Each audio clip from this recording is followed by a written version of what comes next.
Member Paul for his opening remarks. Over 40 years ago, Milton Friedman remarked, if you put the federal government in charge of the Sahara Desert, in 5 years there'd be a shortage of sand. While Friedman was discussing price controls and output restrictions in oil and gas in Dubai, this same logic can be applied to the U.S. Postal Service. In 2020, Congress was promised that a $107 billion bailout would put the post office out of the role and out of the hole it has been within 3 or 4 years. We were also told that the USPS operations would break even by 2031.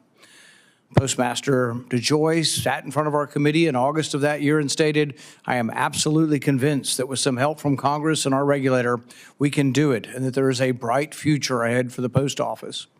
I argued against giving more taxpayer money to the Postal Service, suggesting that private business would be better at managing ongoing costs by making the necessary cuts. Unfortunately, my concerns have proven to be correct. The Postal Service's Delivering for America initiative, the bailout, was expected to yield quick results. However, the Post Office lost $6.5 billion in 2023 and is set to lose $9.5 billion in 2024. That doesn't sound like progress. They were losing $1 billion a quarter. Now they're losing $2 billion a quarter. Only in Washington can someone point to losing $2 billion a quarter as a success. Given the continued financial shortfalls, it is entirely nonsensical for the USPS to convert more than 190,000 service workers into career roles since October 2020. If this were a private business, you'd be doing the opposite.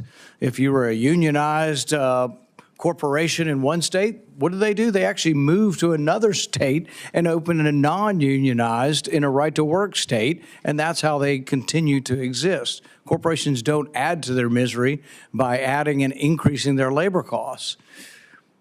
These career roles, government career roles, effectively allow those workers to make 50% more per hour and create decades of benefits responsibilities that will make breaking even in the future even more difficult.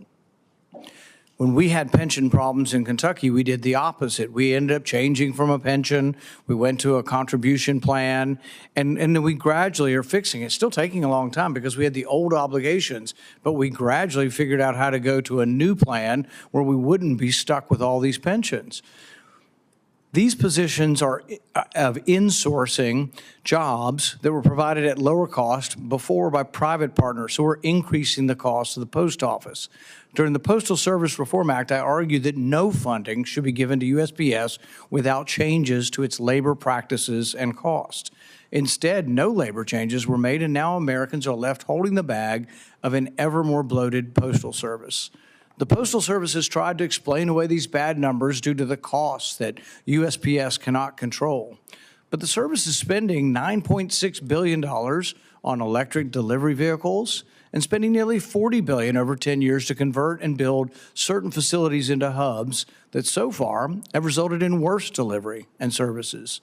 In order to keep making these infrastructure updates, the Postal Service is asked to raise its $15 billion borrowing limit with the Treasury Department.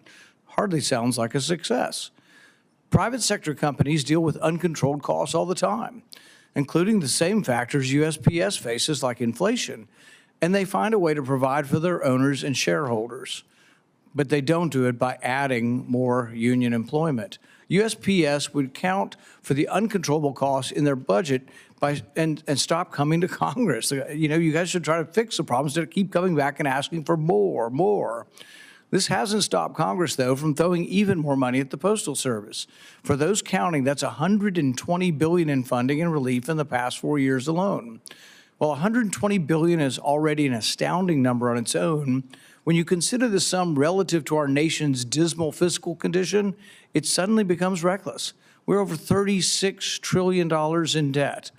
It's time to do something different. What we're not seeing is anything different at the post office, and I, for one, say it's about time we have some reform. Thank you, Ranking Member Paul. It is the practice of this committee to swear in witnesses, so Mr. Joy, if you'd please stand and raise your right hand. Do you swear that the testimony you will give before this committee will be the truth, the whole truth, and nothing but the truth, so help you God?